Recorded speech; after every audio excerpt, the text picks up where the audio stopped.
అండి మీరు చూస్తున్నారు రైతు బిడ్డ ఛానల్ సబ్స్క్రైబ్.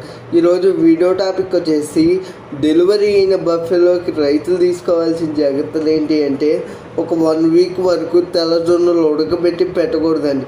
డెలివరీ అయిన తర్వాత బఫెలో అనేది డెలివరీ అయిన తర్వాత 1 వీక్ వరకు తెల్లజొన్నలు ఎందుకు ఉడకబెట్టి పెట్టకూడదు డెలివరీ అయిన బఫెలోకి అని చెప్పేసి ఈ వీడియో చూసిన రైతులకు డౌట్ రావచ్చు.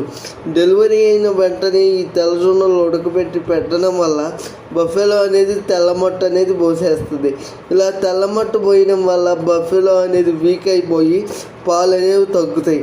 బఫెలో డెలివరీ అయిన తర్వాత ఒక 1 వీక్ తర్వాత ఈ తెల్లజొన్నలు ఉడకబెట్టి పెట్టడం వల్ల బఫెలోకి 100% పాలు అనేవి పెరుగుతాయి.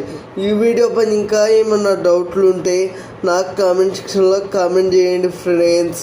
నేను తప్పక రిప్లై ఇస్తాను ఫ్రెండ్స్. Thank you friends. రైతే రాజు కావాలి, అదే మన ఆశయం. అందరూ బాగుండాలి, అందరిలో నేను కూడా ఉండాలి. జై జవాన్ జై కిసాన్.